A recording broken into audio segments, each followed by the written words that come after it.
Right, so there's the 6 bins outside at the gate here for when the bin men come up here to empty their bins.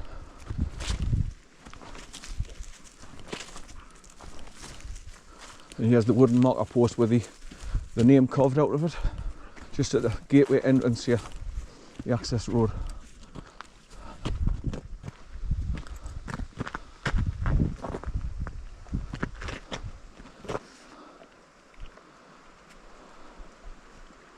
No access for lorries, and the weight restrictions here is 7.5 tonne. Aye, that's for the bridge, but I don't know what the cattle grates are rated for. I know they're quite strong with being metal, but the weight of those lorries when they're fully packed with cut down trees is quite heavy. And I'm getting droplets of the wet stuff. Shit. Right, I just want to show you this sign. Oh, it's Churn Psych. CHURNSIKE, Churn Psych Lodge, because I think there's a little stream that runs along here which is called Psych, Churn Psych, and I think that's why the lodge is called after it, because it'll be on it basically.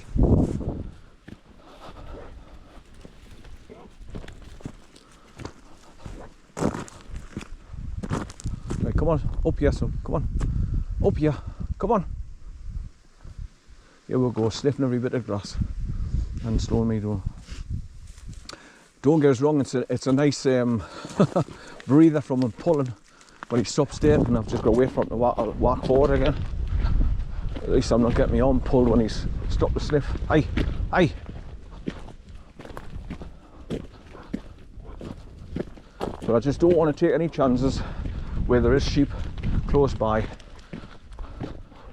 To be honest, I don't know how he'd react, whether he'd want to run up to them and try and befriend them, because he does that with everything, like dogs, people, children.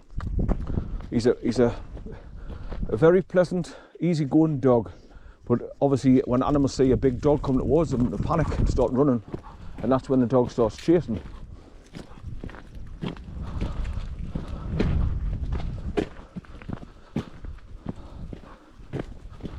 Aye, aye. Right.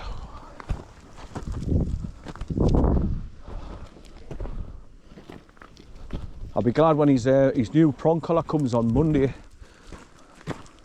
I was hoping to get it for this weekend, but nah, so I've just had to put his heavy duty leather collar on. But it doesn't slow him down, he just keeps pulling like a freight train as usual. Right, come here, come here. Right, let me point down at the grounds.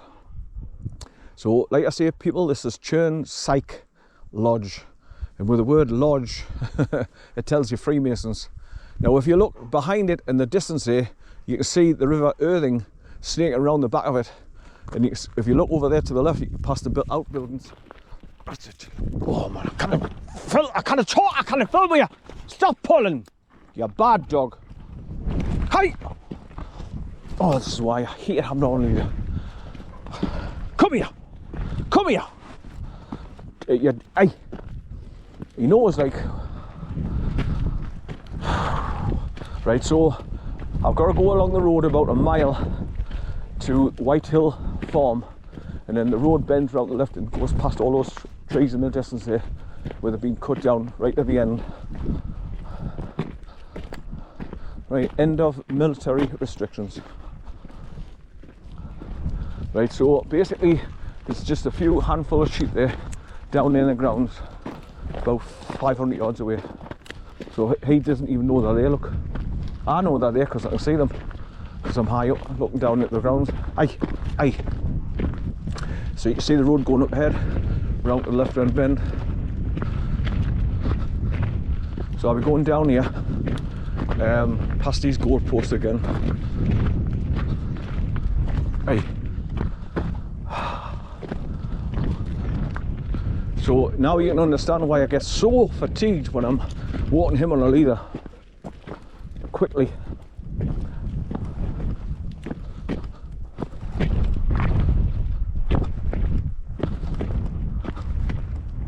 Right, come here son, come here. Right, so yeah, there's just a handful there, and there's 2 or 3 more towards the house there on the right.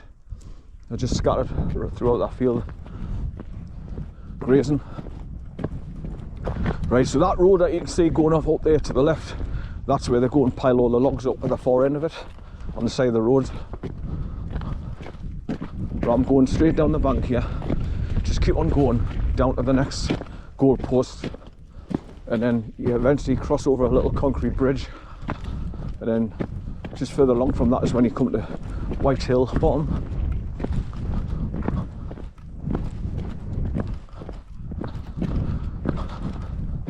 Right, here's a look.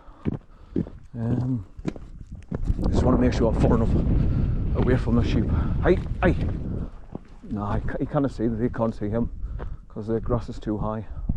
But you can see the vehicle's just behind the shed there, so you're going to the entrance on the right. Right, come here, son. Come here. Right, come here. Let him off now. Right, I can relax now. Good boy, son. Right, put this back, tuck this back in.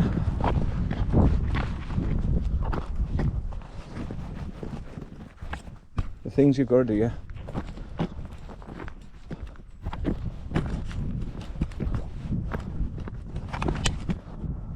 Good boy, sir.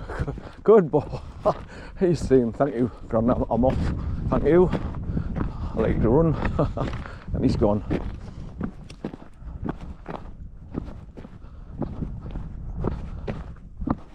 So as you can see, it's just a slow ascent right up there, that the tree line where they've stopped cutting the trees down at that edge. So I'll be going up there past that.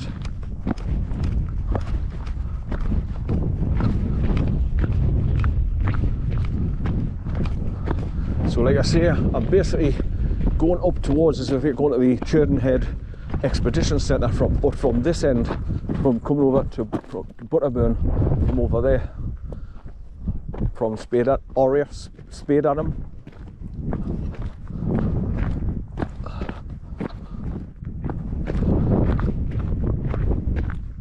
So as you can see, that road comes down on a sloping angle coming down through the goalpost there. Now I'm just assuming, I don't know for sure, but I think the goalposts are designed for height restrictions.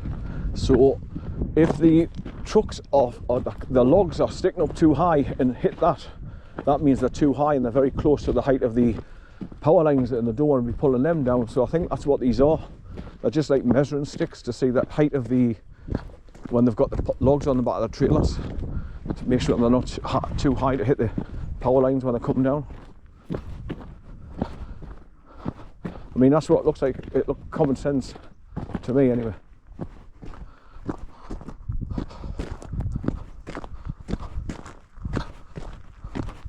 Right, so it's just a lot of road bashing again. And the last time I did this, towards the end, my feet are bloody like pasties. It was quite hot as well, because it was a month ago in August, so it was quite warm.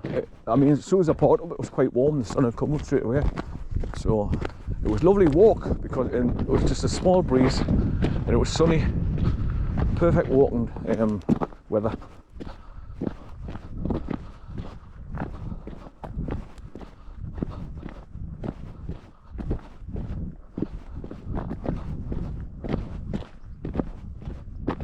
So basically, Whitehill Farm, their ground's back onto the River Irthing, which is down there to the right in the ditch, in the ravine, the valley.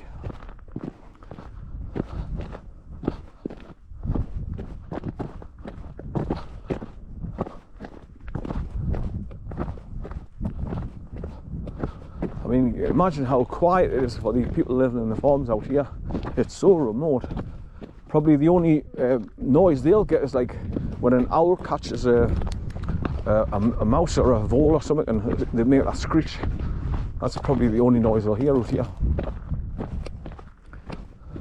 They won't even hear creaking trees because the trees have been cut down. So it'll be quiet, really deathly quiet out here.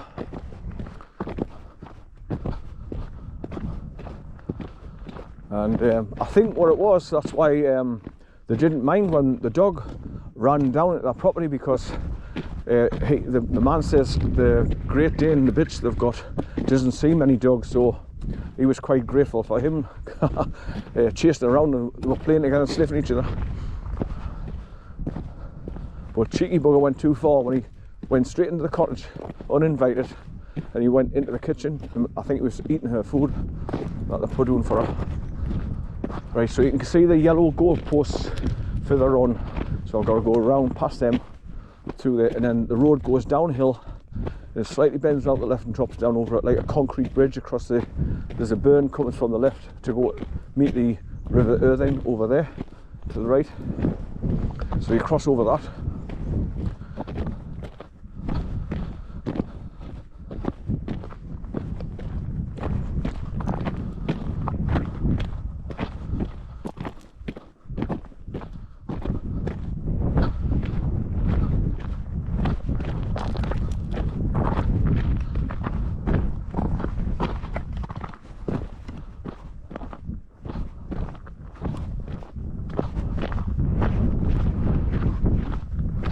Let's just pan back round.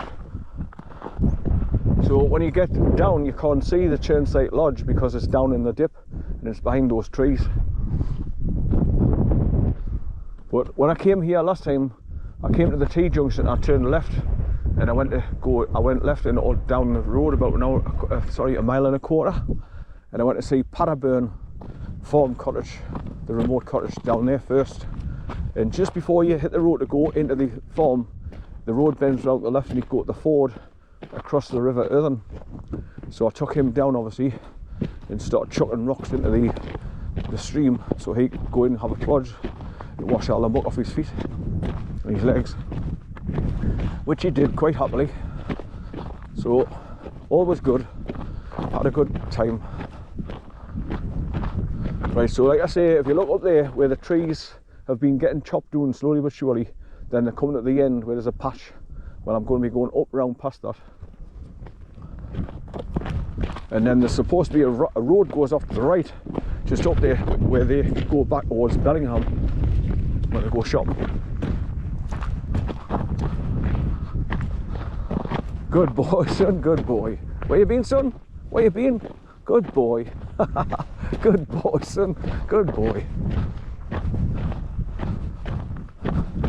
So he come back, no problem, straight on his leader, walk past Chirnside Lodge there, and then I can let him off again, and he's happy now, running backwards and forwards. There he goes. So you can imagine what it's like for a dog that gets kept in the house for days on end, for too long periods, and then eventually they get out and they've got all this freedom to look forward to, and that's why he just goes into full run mode to let off all that pent up energy that I've got. And that's exactly why I like to bring him out, just to give him this bit of freedom away from people, horses, cows, sheep, so he can have his freedom and I don't have to worry about him going to run after sheep. Because as you can see, this is not sheep grazing country now. They've chopped all the trees down and there's just no good grazing grassed areas. There is on the other side of the River Irthing there, up the hill, but not round here on this side.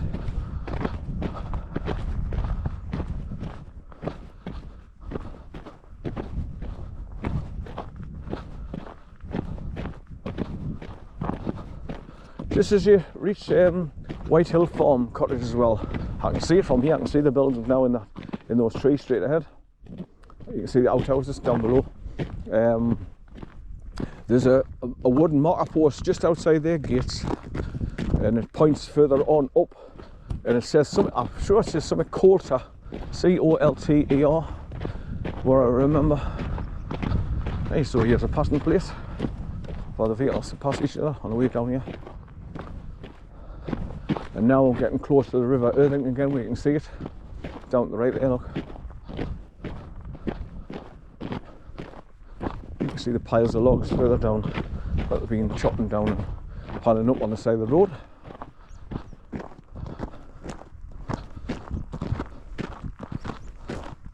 Now sometimes when I look up, I mean, you don't look at your own videos. I just render them, join them up and put them up upload them onto YouTube, but I hardly ever go back into them and watch them myself. And when I do, I think myself, Christ almighty, Steve, you talk too fast, man, you're a Geordie, and it'll be quite difficult for people to understand what you're saying a lot of the time. So I'm trying to slow myself down when I'm talking, so it makes it easier for people to understand it. But there's a bit of a brick wall here, which to me could have been another farmstead, might have been here at one time, and this would have been the perimeter wall.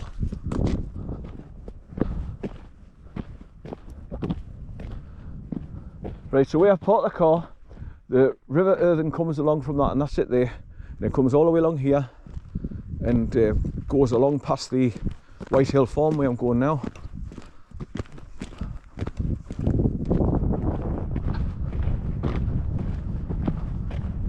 And I think that's where people have gone down to the water's edge. There's like a bit of a ditch down there, and there's the wire fence is just there, so basically there might be a gap in the river, in the wire fence just there, so they've gone down there to get close to the water.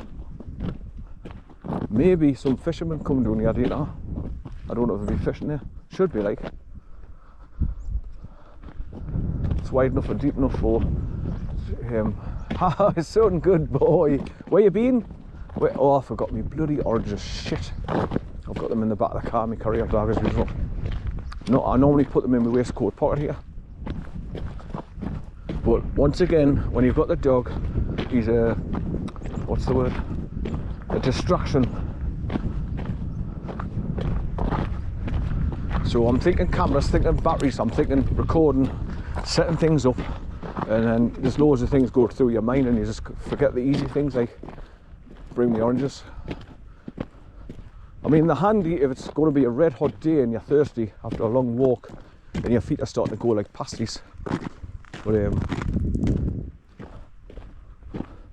just a nice steady pace now.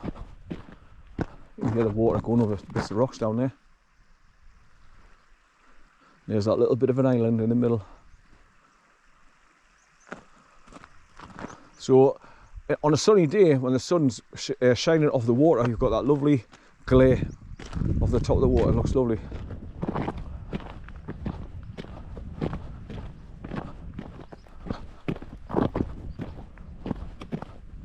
So for those of you out there that have watched my videos where I've called them Standards Burn Returned, because I came back to Standards Burn after I failed to find I forget the bloody name, CHIRDON Head